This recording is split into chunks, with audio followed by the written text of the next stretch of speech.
John Kilde speaks in this December 2021 Life and Story interview about his ancestry, growing up years, musical abilities, sports interests, and more. We spoke in the parlor of his daughter Debbie's St. Paul home, with Debbie chiming in too. The grandson of 4 immigrants, John shares about his love of classical music, singing, and extensive study of presidential history. Of course, he also talks about his love for his family and his role as a pastor and creating community. Enjoy this lively conversation with John Kilde. My name is John. I have 2 middle names, Curtis and Jerome. My last name is Kilde, Kilde.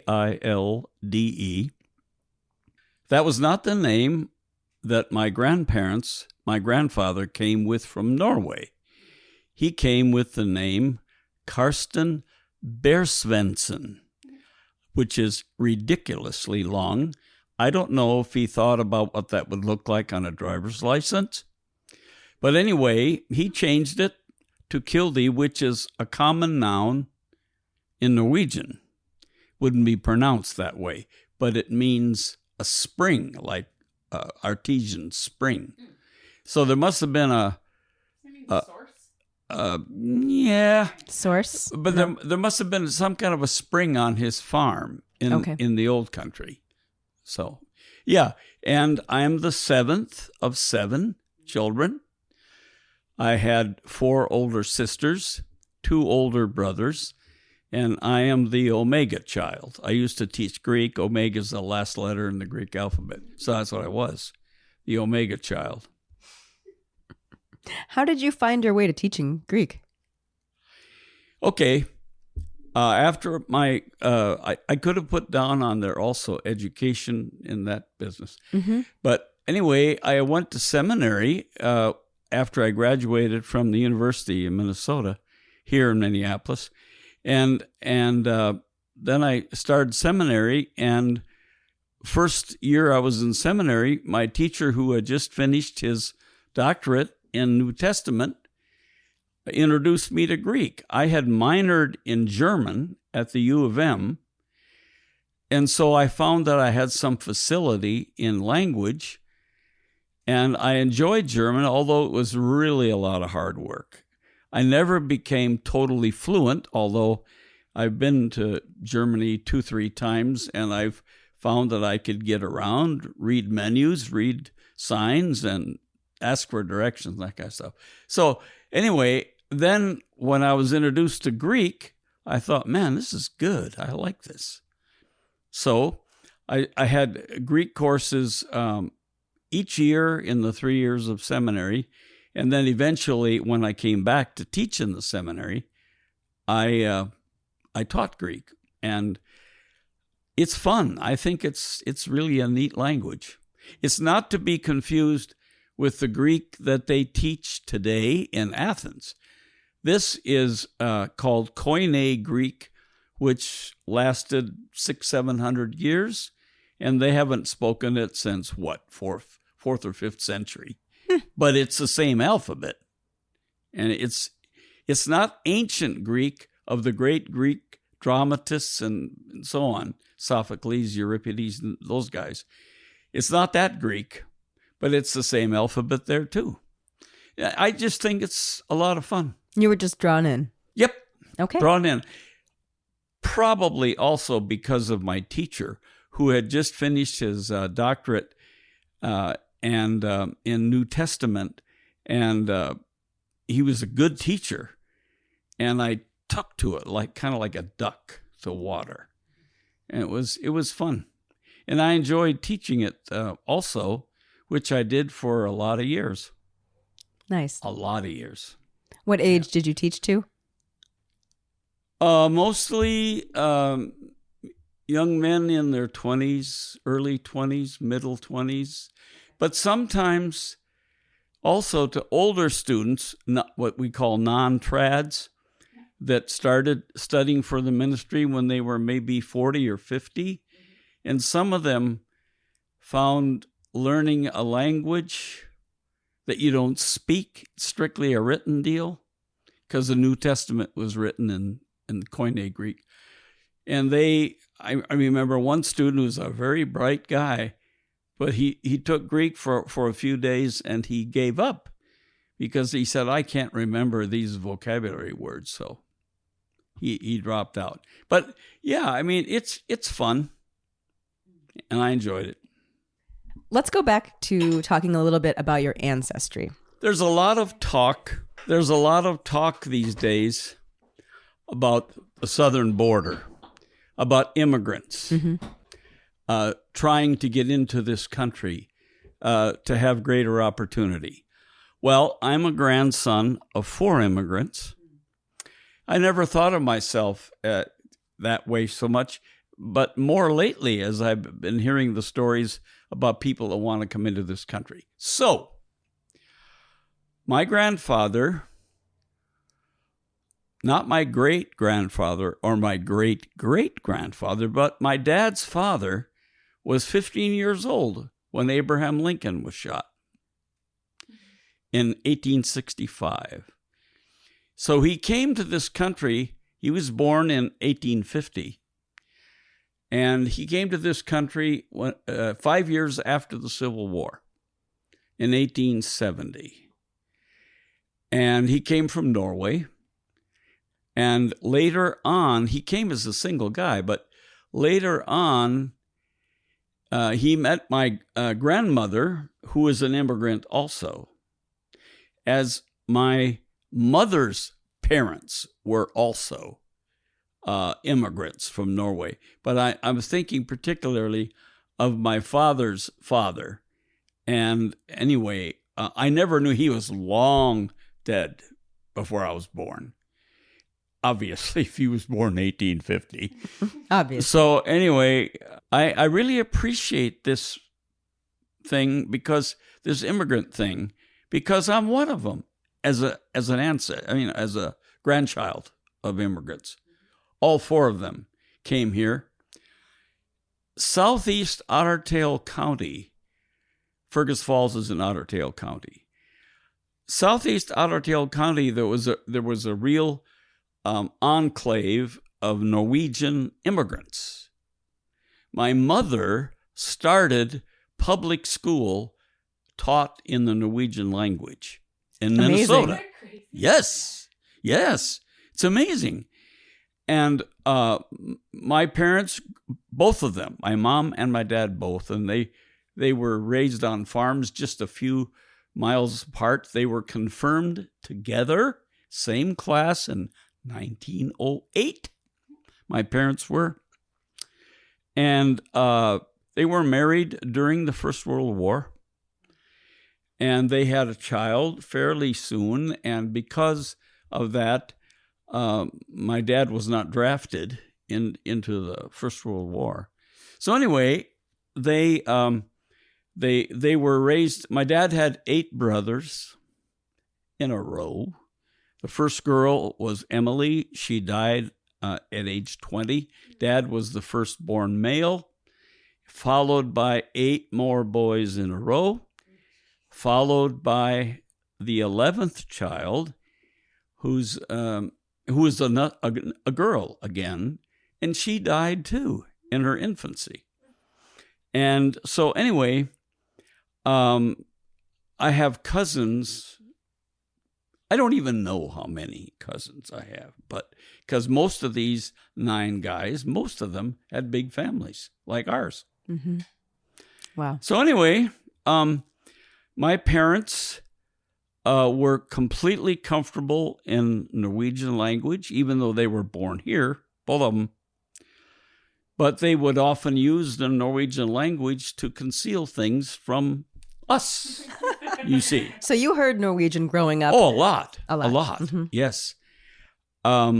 Anyway, my parents, as I said, were confirmed in the Norwegian language. They attended church in Norwegian language. And as I said, Mom started school in a public school taught in Norwegian, which seems weird. Hear about a lot of Hispanic teaching in schools because of so many Mexican immigrants coming to this country. Well, my people went through the same thing, just different language is all. So anyway, And where in Norway? Do you know where in Norway all your grandparents generally might have been from? My mother. Oh, the Olympics. One Winter Olympics was held 1994. Lillehammer. My mother's people came from there. Okay. My dad's people came from near Trondheim. Oh, okay, great. Yeah, and yeah, I have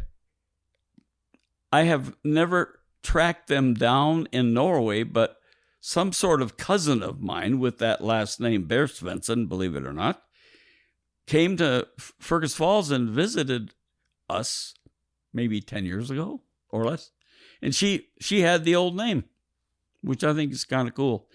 But 3 of my 4 grandparents died before I was born. I was born in 1936. They had all passed but one. And she died when I was 5. And her funeral was the first funeral I ever attended. And you remember it? I vividly. Yeah, I do. She had a very big nose, and I've been very grateful that none of my children or any of my grandchildren had Grandma's nose. That would not have been good. That would not have been good. I was born and raised in Fergus Falls, and I lived in New York for 8 years, where I learned to detest traffic. And anyway, so I came back from New York and started teaching in the seminary. You know, I'm proud of my ancestry. My wife's grandfather was born and raised in Denmark, so I got Scandinavian stuff coming on that side. So my kids got a little Danish blood, but more Norwegian than anything. Nice. Do you remember how you liked to play as a child? You know, do you have any memories of, especially with all of these siblings, you know, what was life like as a little kid? I remember Tinker Toys. Remember those? Can I ask a couple questions that might jog your memory of some stories that you have told? Yeah. So the one would be from your childhood that I think would be good to get on here would be your dad saving you from the water.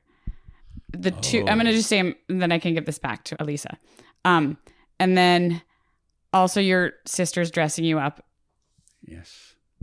And then the one about your dad as a girl coming into the movie theater. Oh, there's a big difference in age there, but I can do all three. All stories that I've heard and I think would be okay, all right.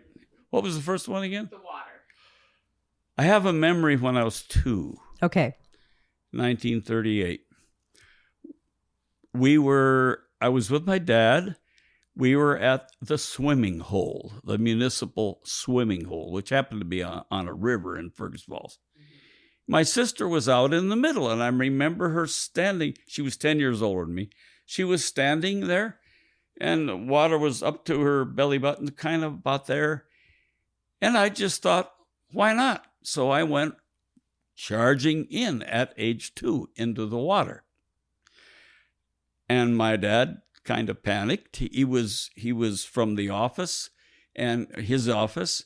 So he had nice shoes on and a suit and a white shirt and all that. So he came in, charging in there into the water and pulled me out. Okay. Dressing out your sister Artie, I think it was, maybe and one of her little friends when they would dress you up. Oh, yeah, well, that was only one time.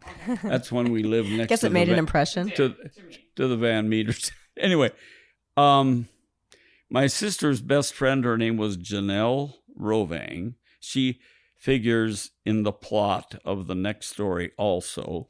But anyway, Small town. anyway, they dressed me up as a girl when I was, that house, I remember, I'd have been about 4. Okay. Maybe 5, 4, or maybe even 3.5. Okay. And was this fun because you were getting their attention? I don't remember it as being fun, Okay. but they dressed me up as a girl, and I was swinging in the swing, which was suspended from a tree branch, and I fell out of the swing. Hit the ground, wasn't that far down, but I fell out, And one of the neighbor ladies came running over. Did she get hurt? Did she get hurt? I thought that was kind of sad. But anyway, what was the other one? The movie theater. Oh, yeah. The movie theater. The movie theater. Fast forward. Now I'm 12, 11. Okay. My parents were very strict about movies. This is something we didn't do. Okay. So not about the type of movie, but movies at all. Period. Okay. Period. No movies. But all my friends could, and they did. I thought, this is ridiculous. So my brother agreed to finance this for me, so the admission was 12 cents. But he must have given me a little bit more so I could get some popcorn, because there's where the problem developed. We stopped at the Scott stores, the 5 and 10, directly across from the Orpheum Theater. And there I met my sister's best friend, who happened to be on the way over to our house. Janelle Roving, and I didn't know that. I said, "Hey, Janelle." "Yeah? What?" "Guess where I'm going?" "I'm going to the show." I probably said it like that, too. "Oh, you are?" And so I went on my way, and she went on her way to my house, knowing full well what Mom and Dad's standards were about movies. She comes into our house, and she says, "I know where John is." So Mother says, "Where's John?" "He's at the show at the Orpheum." The title of the show was Attack. It was right after World War II. Mm-hmm. So it was one of these black and white propaganda movies. Right. About as harmless as a little teddy bear, But my dad heard where I was. Okay. He gets in the 39 Plymouth, goes down to the Orpheum. And you're there with friends. And I'm there so he sees these 3 little heads about row 2 or 3 at the Orpheum. And I had this funny feeling came over me, and I just happened like this. I looked around, and there he was. He was coming for me. So he extracted me. With words or physical? No, just only. Physically. Just lifted me out of the chair. Lifted you right out of the chair. Okay. And then didn't say a word. Then we got in the car. He didn't say anything then either. And what were you thinking? This is not going to end well. Mm-hmm. This is not going to end well. You were scared. Concerned. Concerned, okay. Yes. Concerned. Yeah. So anyway, he stopped before going into the driveway and walked over to this bush, and he broke off a switch. Mm-hmm. And I knew this was not going to end well. And so, but he left my pants up. This was an act of mercy. Mm-hmm. Unlike the one spanking I got from my mother, where I had to drop my britches and I got it on the bare behind. But Dad left my pants up, so he whacked me a few times. It was pride that was hurt, nothing else. And I thought, man, even to this day, I feel a little bit funny going to a movie. That's not true. Really? A little bit. Just a little. You think about it for a second? Maybe for a second. And what was, I could guess, I could extrapolate, but in your words, why were you not allowed to go see movies? I don't fully know the answer to that. And that one experience I had pretty well cured me from trying that business again. I'm sure. For many years. For many years. Till I was in high school, I think. Well, they felt that there would be unhealthy influences upon my thinking. Sure. So anyway, yeah, there were some of my friends had the same deal at home, but most of the guys in my neighborhood, Ori Leobo, Phil Lowney, Dick Lowney, and these guys didn't have that rule. And I thought that was really unfair. So I thought I should test this. And I did. You sure did. Yes. And it's when I was buying the popcorn in the dime store that I met Janelle, who was on her way. And she never said she was going to our house. She didn't say a thing about that. It's all Janelle's. Anyway. Okay, before you got caught, how were you enjoying the movie?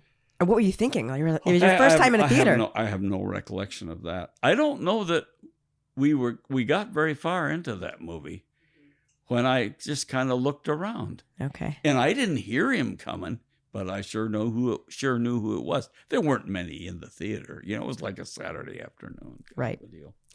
What were family meals like growing up? When Grandma was still living, there were 10 of us at the table. That's a big table. Mm-hmm. And were you expected to be quiet, or was it a talkative table? Oh, it was a pretty talkative table. I remember sitting next to my dad, mm-hmm. which was some risk involved with that because I couldn't horse around like it was natural for me to do. My mother was a good cook. I remember once in a great while helping do the dishes afterwards. But when you have 4 older sisters, guess who doesn't? Lucky them. Yeah, lucky them. When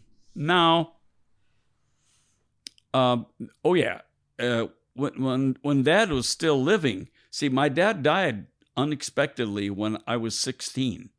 See, my mother lived till she was 96, but Dad died at 57. Anyway,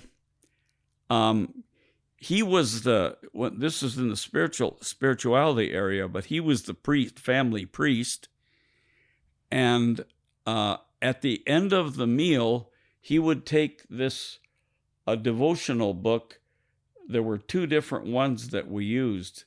They were both by Norwegian authors, but they were written in English. And Dad would read a page of that and then offer a family prayer, and then we go out and do our stuff after. He did this every day, see. So that was part of the meal. I don't remember. I'm somebody that eats pretty much anything. My wife will tell you I'm very easy to cook for because I'm not picky and I like almost everything. But there was one thing that we had once or twice a year that I would not touch, and that was this Norwegian delicacy, lutefisk, which sure. is some adulterated form of codfish. And I could not eat this. Could not eat it. We had it every Christmas Eve. But Mother also made spare ribs at the same time for those of us non-lutefisk eaters. I just get the willies thinking about it. I to this day, I don't like it. A lot of people don't. Oh, yeah. It takes a special palate. But the people that do, it's almost sacramental. Right. But not You're really for me. on one side or the other. There's no middle ground when it comes to lutefisk. No, there isn't a lot of middle ground with lutefisk. No, it's true. I was going to ask about music, because I know music has played a role in your life. So I'd love to hear about that. How did it first come into your life? Okay. What's your first memory of? It goes. This is my understanding now. My grandfather, the one that was born, that came to this country 5 years after the Civil War, Mm-hmm. He was a believer, a Christian believer, and a strong churchman. And in this Lutheran church, southeast of Fergus Falls, probably 40 miles, something like that. He was one of the charter members of that church, which was organized in 1881. a long time ago. Anyway, apparently they didn't have instruments. So my grandpa was designated to lead the congregation in hymn singing. So apparently he had some significant vocal music gifts anyway. And so he would, every Sunday, he stood up and led the congregation in hymn singing, which I may have to do in my church in Fergus Falls in about 2 weeks because our organist is unavailable. And I may have to do my grandpa thing, which I will probably mention when I do that, if I do that. Okay. So anyway, and in our family, there's a lot of musical talent. And young Deborah here is an example of that. And I had one of my dad's brother's son, Ron, was a professional violinist, of great gifts. There was a network talent show on the radio back in the late 40s, early 50s called Horace Height. And they would go from city to city, like from Seattle to Billings to Chicago, that kind of stuff, and audition some of the best local talent, and then they would be in competition. They'd have 5 or 6 acts on a Sunday evening. It was sponsored by Philip Morris, and it was a network radio show. My cousin Ron won that when he was 19, I think. Wow. Do you remember listening to that? Yes, and we were so excited because everybody who had a radio could tune into that and to hear our family name announced like that. Well, he won it 5 Sundays in a row. Wow. And then he was in the national finals, but he did not win that. But anyway, he earned his living for many, many years as a professional musician. And when we had a family in 2005,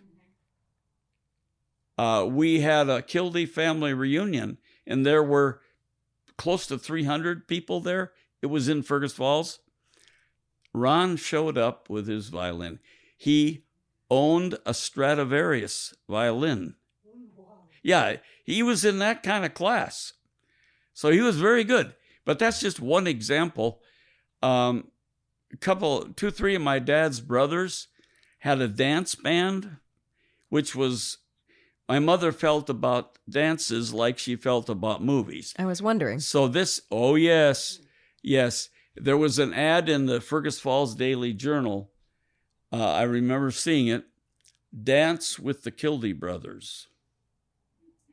This scandalized Clara, my mother. Mm-hmm. She thought that was awful. Well, it was a lot of this foot stomping stuff. Come on. But anyway, there was music everywhere. Pretty much everybody. One of my brothers was a cornetist. The other one was a very good singer, and he played jazz. He never had piano lessons. I don't get that. So anyway, he would play what was called boogie woogie way back. And he was really good at that. I have 4 older sisters, and they sang as a trio. 3 of them sang as a trio. One was a soloist. And all over the place, everywhere in our family, there was musical talent. What role did music play in your own life? Okay, I can easily talk about that. My oldest, I mentioned one of my brothers was a cornetist. Well, he had, after he went into the military and all that, he left his cornet at home. And I figured out how to do this. And so I started horsing around with the cornet before I ever had any lessons or anything. And then in junior high, I joined the band and did very well as a trumpet player. But most of my musical stuff has been vocal. And I spent 3 summers, 2 summers with one group and another summer with another group, doing one-night stands with One night shows. No, these were in churches. This is church music. One night stands in churches. Yes. 4 guys, a cappella quartet. Mm-hmm. I sang second tenor in that quartet. 4 guys and a pitch pipe. We had no accompaniment. And we made a vinyl, and which went through 2 printings, I might add. Nice. Tell us the name of your group. The Seminaires, 4 guys in seminary. Love it.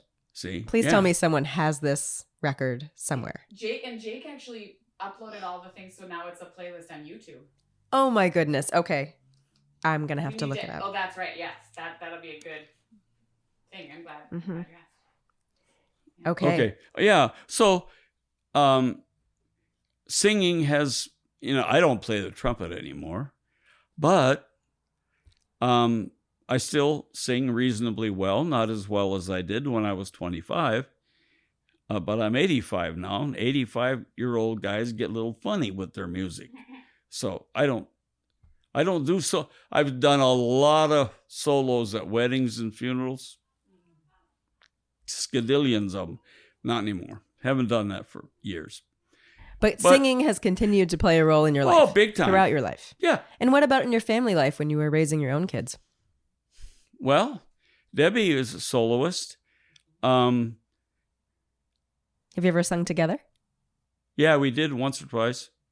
We did. We sang, "Were You There When They Crucified My Lord?" You and I did that at an Easter service once.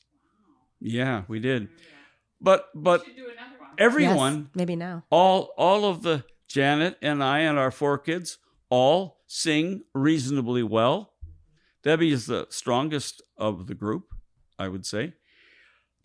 Yeah, so, and I'm serving at church part-time in Fergus Falls, and the organist is older than I am, believe it or not. And the people don't sing very well. It's a small church, 50 people we had on Sunday, 49, I think, to be exact. Anyway, the organist has told me how much she appreciates my rather loud leading of the singing, because some of the people, Right. that's about it. You're able to set the tone for everybody. Kind of, yeah. So I still do that. Yeah. Nice.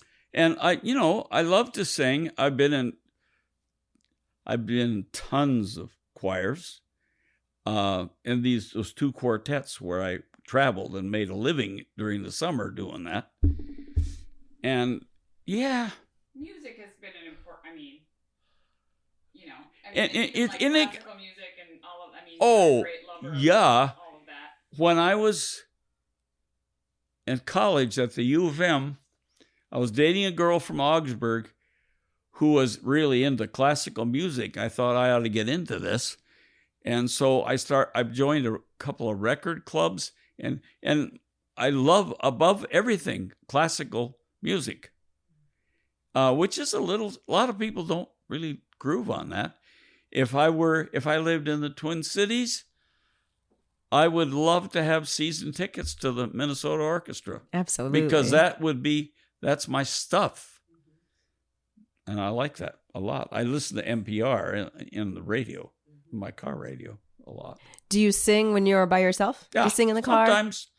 I have a great shower voice. Oh, I bet. You probably have a better than average shower voice. Better than most people, probably. Oh, man. Yeah. Yeah, I do. I want to talk about sports. I know you're a sports lover. Mm-hmm. So when did this begin? Did you play sports as a kid? My older brother, 7 years older than me, who ended up as a career Air Force pilot of a big 4-engine transport thing. And he was a very good athlete. Played varsity football in Fergus Falls when he was in ninth grade, which is a little unusual, but he was that good. And I remember, I have one memory that's as clear as a bell. He sat me down at the kitchen table and made me memorize all the National League teams, all the American League teams, and their nicknames. Just because.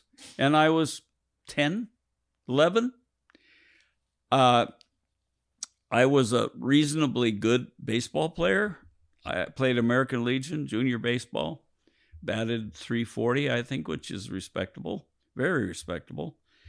And I played that for one summer. And it was probably the best sports summer of my life.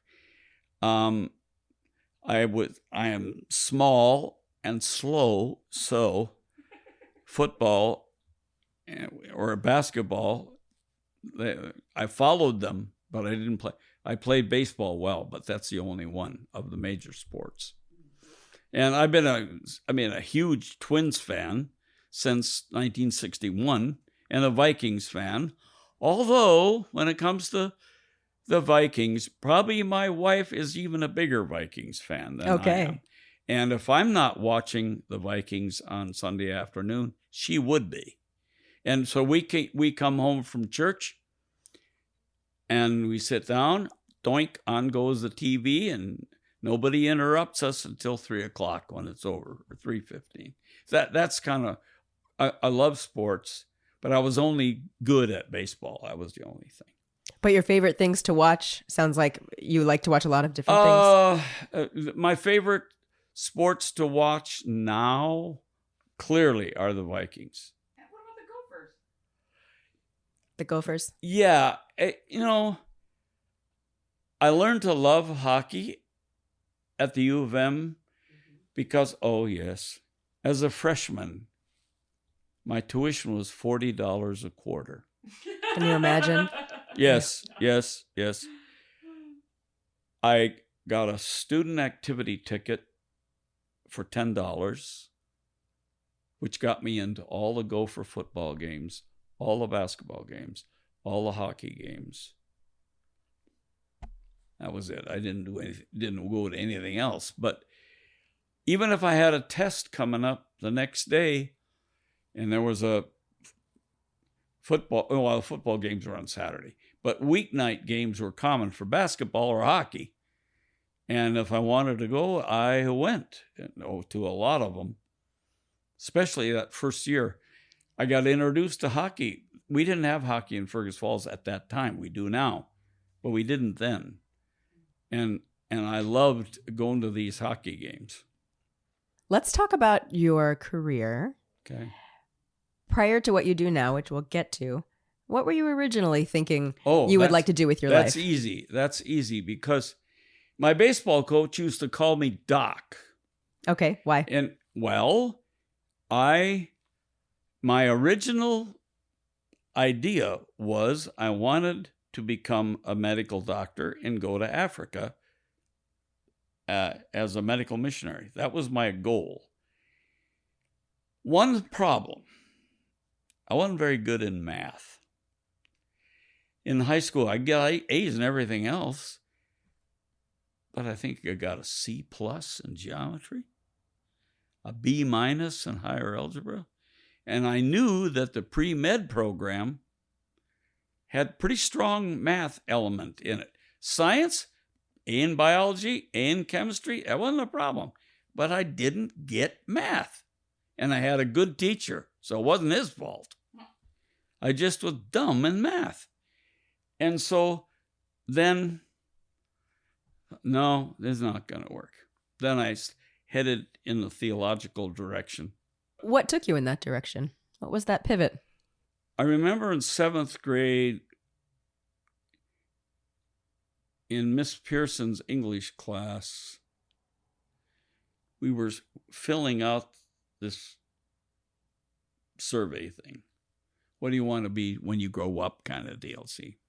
And I think, I did mention that medical missionary thing, but I think I probably wrote also a pastor teacher kind of thing, see?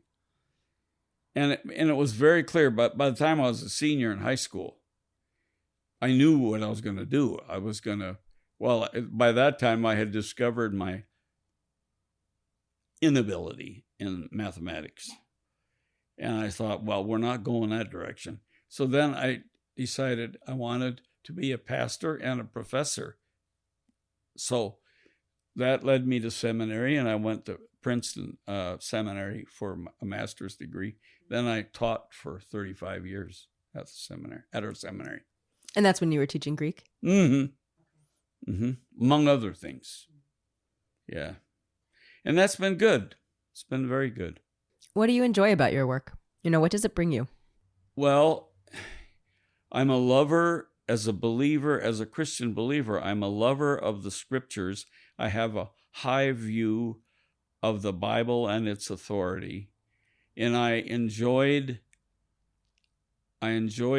teaching the Greek New Testament because I believed and I believe it was God's word, and I enjoyed teaching that. It was fun. I would spend a whole semester on St. Paul's epistle to the Galatians, but we went through it line by line in Greek, and that was great fun. I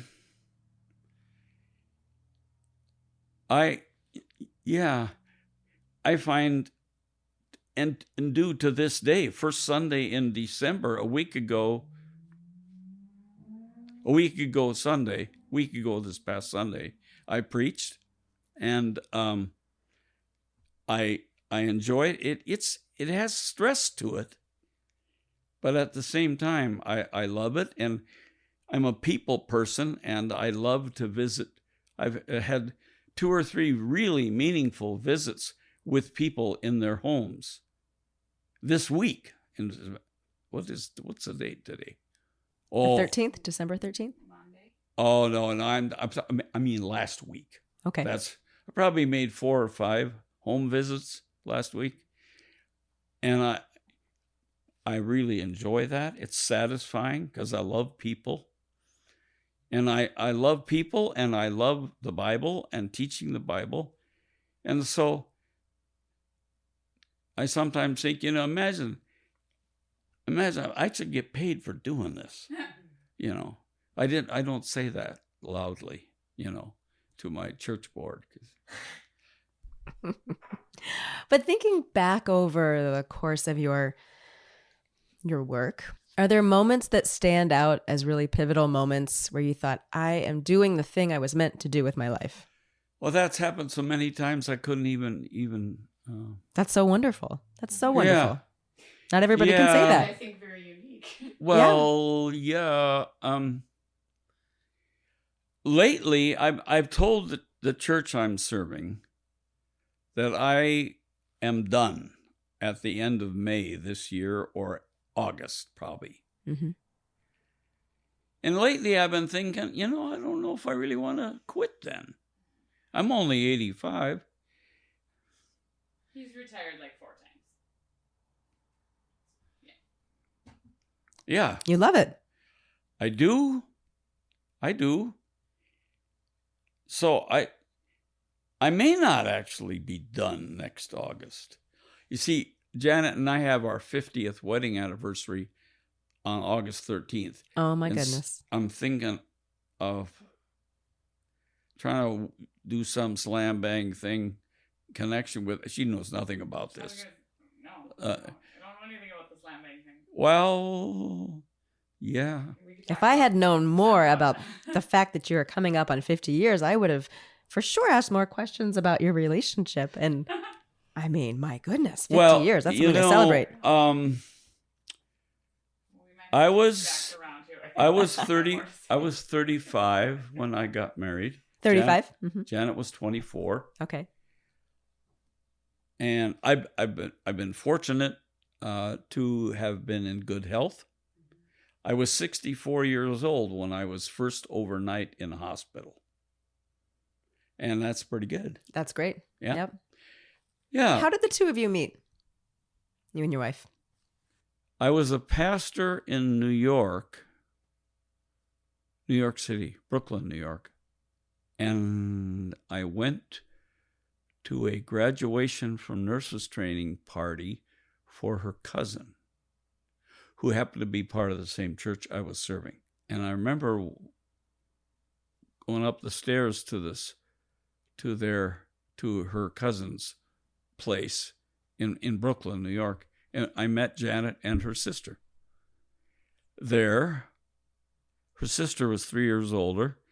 And I thought, interesting. So anyway, I called up the Eklund home. That was my wife's maiden name. And I asked to speak to her sister, Judy. And when Judy came on the phone, I said, Judy, I was planning to ask her out, her sister, see, not Janet, her sister. I said, Judy, how was your Christmas? This was like January 1st. Okay. I said, how was your sister? I mean, how was your Christmas? Isn't that interesting? A little mistake I made little there. Slip, yep. And she said, it was wonderful. Don and I got engaged. So I sang at their wedding. I did a solo at their wedding, by the way. There you go. Okay, so then how did you move from that to Janet? the beauty that you have now? Mm-hmm. Well, no, it wasn't that. Janet's parents brought both girls to visit the church I was serving in Westchester County, New York. Why did they bring those two girls there? I mean, think about it. Here's this bachelor minister, see? There you go. So anyway, obviously Judy was out. I mean, that was done. So I thought, boy, there's still one more of those. So I should check this out. So I did. She was teaching physical education in a New Jersey high school. And I was a pastor about an hour away in New York. So I asked her out for dinner, and one thing kind of led to another, and I realized that, I better not let this one get away, kind of thing. And I remember deciding to get engaged. This is before I asked her. So I set up a dinner date one evening, drove across the Hudson over to New Jersey to her house, and we met at the Tower Restaurant on Route 17, and I ordered prime rib and a bottle of nice wine, not real expensive. After all, I was a preacher. And I proposed, and then she said yes, and then we went back to her house, and her sister was there, and her mom and dad, and I think they were expecting maybe this could happen, and it did, and we kind of celebrated that, and then that was early January, I think, and then in August of that summer we got married. What do you think you've brought to each other's lives over this almost 50 years of being together? I talk, she listens. What has she brought to your life? For one thing, we share a spiritual commitment and a hunger for scriptural truth, and we share a spiritual. Germans have a wonderful word, Weltanschauung. It means worldview. When I said I talk, she listens. That's a hyperbolic statement because she can talk too. Believe. Can you also listen? Yes, that's true. But it works. It works. And we have 4 great kids, and that's been rewarding. I came from a family of 7 kids. She came from a family of 2, and so we compromised 4. And anyway, so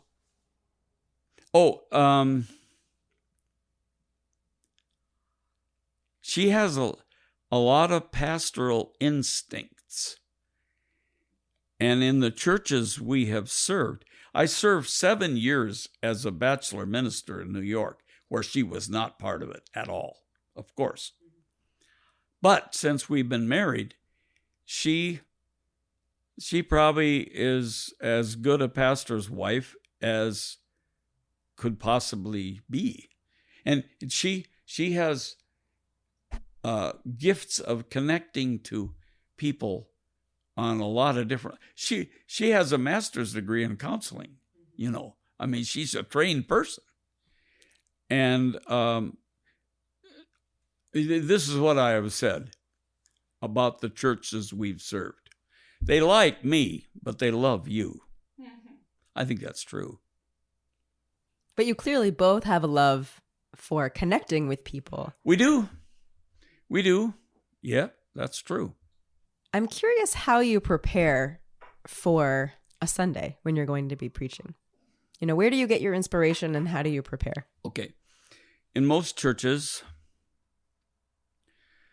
there is a lectionary where during the seasons of the church year, Advent, Lent, Pentecost, Christmas, Easter, there are suggested texts from Scripture. And I often, as a matter of fact, a week ago, last Sunday, I preached from a text that was suggested in the lectionary for that Sunday to coordinate with the church year. And so I have a pretty good library, maybe 1,000 books on biblical stuff. I don't use them as much as I used to when I was early on, and now I'm more than likely what I do is I study the text and I pray about it and I think about it, maybe jot down some ideas, and then as the week gets towards Sunday, I get into this mild panic mode, knowing that, hey, I'll be up there at 11 o'clock with the sermon. You better get ready for this, baby. And so what I used to do, I started this in New York, and I'd served our church in Fergus Falls, which is a large congregation, several hundred people. I would write out my sermon verbatim, and I'd print it off and have it available for people to pick up afterwards. And then it turned out sometimes people would pick it up ahead of time and they'd sit and read along as I was reading the sermon. So I read the sermons. I don't do that now. I preach from an outline. But when I was serving the church in Fergus Falls, I took time off from the seminary, you might say, and served the church there 10 years, and then went back to teaching.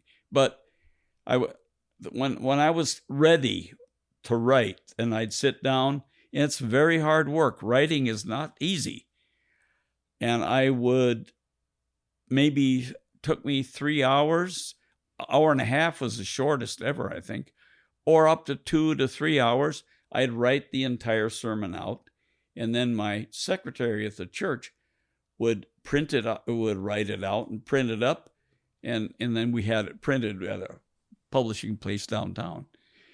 And that's what I did for years and years and years. In recent years, I preach from an outline, which takes a lot less time. You don't have the precision in the way of saying things as you do when you're reading a manuscript. But I read my sermons for so many years, I think I got quite skillful at reading it. And a lot of the people didn't even know I was reading it off a script, So someone has said, I used to teach preaching at the seminary for several years too. And I remember one author saying that preaching is one of the most inexact arts, speaking arts, because everybody does it a little differently. But it's hard work. On the my next time is the first Sunday in January 2nd. That's my next gig. Although I teach a Bible class every Sunday, and which there are 15, 20 people at that. But my doing the whole morning service next January 2nd. Whether I quit next August, I don't know. When you preach a service, what's your ultimate goal? What do you hope you leave with people? The people believe what I'm saying and that it changes them. I remember a young man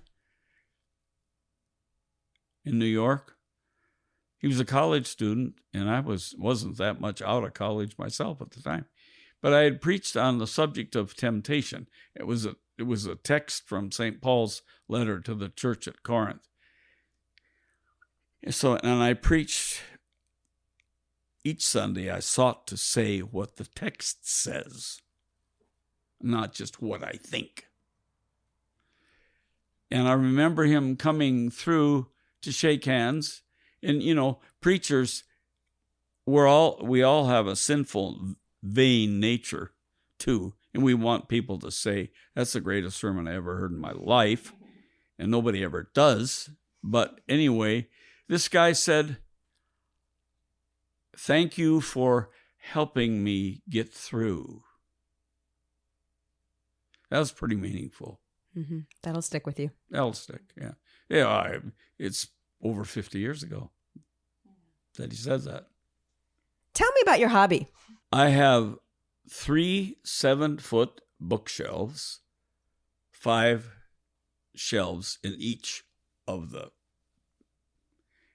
and they're in the living room and that are packed with presidential material. I don't know the exact number right now. I bought a biography by Kai Bird of Jimmy Carter, published in this year, 2021. I bought that about 2 weeks ago. That's my most recent edition. I just barely started reading it now. But I have, I'm sure, over 300 biographies of presidents or autobiographies, because they're not the same. I have at least 1 volume on all of them. I have probably 20 books on Abraham Lincoln, including 1 published last year, 2020, I think. Is he who you're most interested in? No. Well, right now I'm reading about Jimmy Carter, and he's not one of my favorites. I never voted for him. But I have, whether they're Republicans or Democrats, doesn't matter. I was a history major at the U of M, had some great professors there. And I've never been much of a fiction reader. I'm trying to get into that more now. And Janet reads a fiction piece every day. In fact, today, she read stuff, a few pages from this one book called The Colonists, about early American history. So I find biography to be my favorite genre of literature. And so I'm also now, I just finished rereading a 740-page biography of Woodrow Wilson. Okay? It was an expensive, these buggers are expensive, like $40, $50, yeah. Some of them. And so I put an enormous amount of money into these. And of the 300 and some books on the American presidency, I've read probably 95% of those over a period of many years. And right now, I have talked to the head librarian at Fergus Falls Public Library about possibly donating the thing lock, stock, and barrel to the Fergus Falls Public Library. I'm sure I have way better collection of American presidential material than anybody in Fergus Falls or the public. I've seen the college library. It's puny compared to mine on that subject alone. Right. See? Was it in college that your interest was sparked? Yeah, well, there's a kind of an odd statement I'm going to make right now. My original plan was to major in English, but it was too hard to get A's. But I could get A's in history with less effort. So I went that direction. And that's okay. I mean, you were interested in it, right? Yeah. It clearly struck a chord. And I knew I wasn't going to be a math major, I'll tell you that. Right, we covered that. Yeah, we've covered that. So anyway, I've always loved politics and particularly presidential history. And I just think it's really studying the biography of American presidents is a unique way of doing American history. Mm-hmm. Studying the presidency as you have, I'd be really curious to know what your thoughts are about how the office has changed, in your opinion. I mean, what? Oh, I don't know. I don't know how to answer that. It's a big question. You don't even have to answer if you don't want to. But yeah. You must have some interesting perspective. Every survey I've ever seen reports that Abraham Lincoln is our greatest president ever. And I'm sure that's true. Were there some that were kind of flops or failures? I don't, Ulysses Grant doesn't have a very good reputation. Warren Gamaliel Harding doesn't have a very good reputation. But there were a lot of good ones. Some were Democrats, some were Republican. I grew up in a house where my dad was a Republican with a capital R. And the fact I've only voted for Republican candidates for president, although I voted for some Democrats for other offices. But which would I think maybe my dad did a little flipperoni in the grave over that. But no, I would describe myself as a moderate to liberal Republican in the Eisenhower mode. Okay. That's where I am politically, see. And I meet with a bunch of guys for coffee called the Senate. I gave them that name, actually. The last time we met every day we meet, not today. 15 of us maybe, and there's up to 20. And I think I'm the resident liberal in this group, even though I'm a Republican. But anyway, I love history, and the lives of presidents have been especially charming to me. And it's fun. And I'm just barely getting going on Carter. I've read other stuff on him too, but this is a brand new one. And so this past year, this summer, spring, I read a monster of a new one on Abraham Lincoln. How many more can they do? And do you learn new things, or do you keep reading the same thing? Oh, you do, but then you forget them. Okay. Sometimes when I'm reading one of these biographies, I make my own index in the back. And I'll write page 240, Lincoln's hatred for Catholics. I mean, that wasn't true, but I mean, that's a kind of... It's on record now, Dad. I don't know. I'm not broadcasting this. It's okay. No. But anyway, I was just an illustration of it's kind of fun for me to make note in the back. Maybe someday, I'll go back and see that, and then I'll check it out. I don't know. Never done that actually, but I get that. It is certainly something that you have been doing for a lot of years and have passed on that I have also adopted. You're also interested in presidential history? No, just the way he interacts with books. And, okay. Makes his own index and all that stuff. All that I do. I've never torn up a book. I've never thrown one away. Some of them, I don't think I can plow all the way through this thing. And I'll give up, but I won't throw them away. But if I pay $40 for a book, I'm going to read it, man. And even if it takes me 2-3 months to do it, You are going to make it through. I'll make it through. Take from it what you can. So I used to teach high school English back when I was right out of seminary at Hillcrest Academy, where she graduated and her siblings did, and I did in Fergus Falls. It's a Lutheran high school, private school. And I taught English for about 4 years. But the thing that I enjoyed the most was teaching grammar and writing, more than literature even. But I also taught American history, which was more fun for me. What do you think the through line is for you in terms of why you've loved teaching, preaching? What connects all these things? God, Scripture, people. When your friends and family think of you, how do you hope they think of you? What do you hope comes to mind? I don't know that I've ever been asked that, but it's not a crazy question. It's a good question.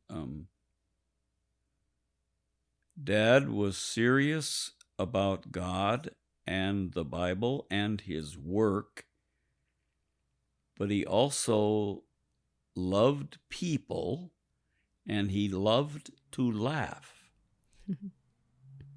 He really seemed to enjoy life. And what would you like to say to your friends and family so that they always know how you feel about them?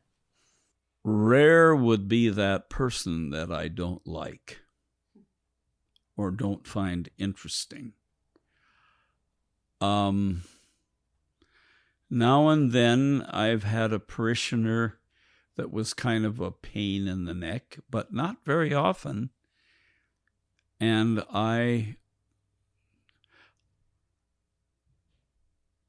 just last week, there's this lady, she's a member of our church, but she never comes. But she's on the books at least. And I went and visited her again. Her name was Ramona. She's older than I am. She's 89 or 88, but she's sharp. And she lives alone in this apartment. And she has 3 children in Fergus Falls and a couple of boys who take pretty good care of her, except they both have been injured or had surgery and are not able to help her right now. And I remember when I left her place, her apartment, little apartment in Fergus Falls, I thought, who's going to look after this lady? I was kind of worried about her. But I totally enjoyed the 20 minutes, half hour I spent with her. And she loves to have me come. One summer time I visited her, I was wearing shorts. She told me I had nice legs. And that's the funny time. I laughed about that for a long time. But anyway, why was I telling you this now? I don't know. You love people. Yeah. People love you. Yeah. Oh, how do you want to be remembered inside that kind of stuff? Yeah. Well,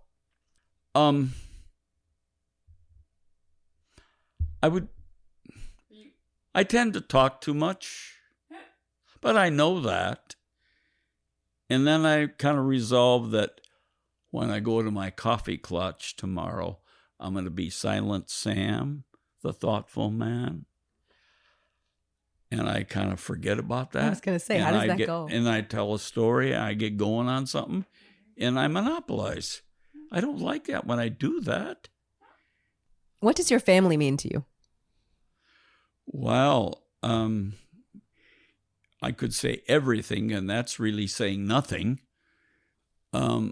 Yeah. I enjoy them. I enjoy being around them. To say I love them all, that's kind of an empty statement, but I do.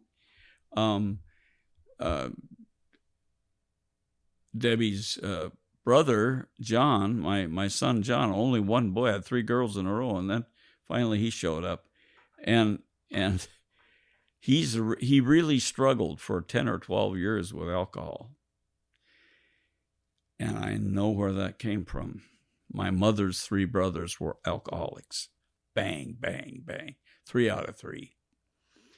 And Janet's dad struggled with alcohol too. So I know where the predisposition for that came from. And it was very painful. He was an all-state football player in high school, all-conference football player at Bethel University. He's a great athlete. And he's doing really well and has for over 2 years. And he's got 2 little girls, and he's married, and so things have really become positive. But there were some really tough times. And that, Dad can't fix it, nor can Mother.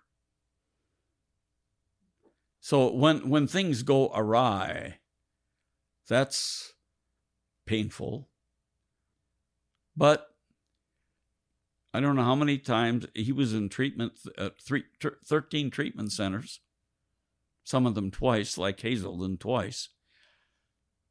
And it's super painful. But it happens. And you don't give up on them, even when it's hard, But he's doing super well now, and it's just a joy. So, we love to have our kids around.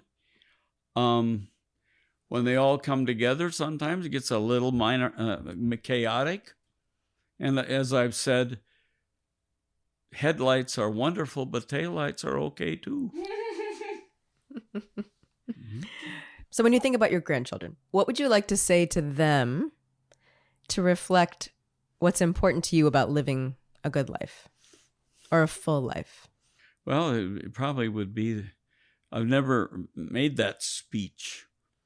I have hoped that what I would say would be the same thing their grandmother would say. And that is, I would hope that they would know God through His Word and be faithful believers, and make the most of the gifts that they've been given. And it's not all the same, These gifts are different, Some are quiet, some are noisy and talkative like their grandpa. So, is there anything else you'd like to say before we press stop? Anything that comes to mind? I'll be 86 next October, which is a long time. A long life in my genetic pool. And I'm grateful. I've had good health. I've enjoyed my work. I have a great family. I've been blessed. I'm very grateful. Do I want to die tomorrow? No, because I like life.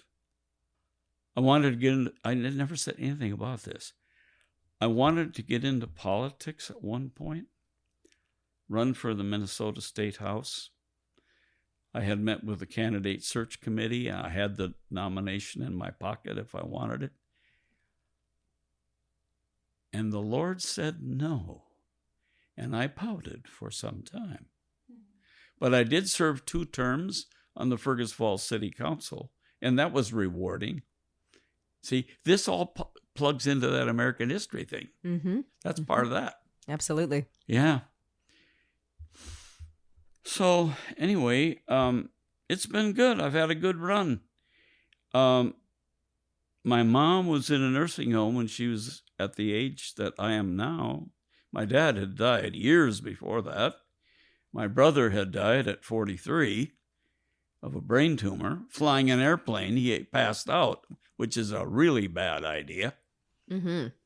And the co-pilot took over, so they had a safe landing. But anyway, the girls live long. My one sister died at 91, the other at 90, and my only living sibling is 89. She's 4 years older than I am. Girls live a long time. Guys didn't do so hot. My dad and his 8 brothers, most of them died in their 50s. But look at you. Look at you. Uncle Olaf, the last one, I preached his funeral sermon, which was kind of cool. At Uncle Olaf's funeral, Yes. there was a young lady who was the associate pastor of the church, and she had the funeral. So we're going to process in with the casket right at the back of the church. And so I stepped alongside her. I was doing the sermon. She said, "Get behind me." Okay, I did. So I didn't process with her. I processed behind her. But she must have liked the sermon because I recessed with her. And therein ends the saga of Pastor John.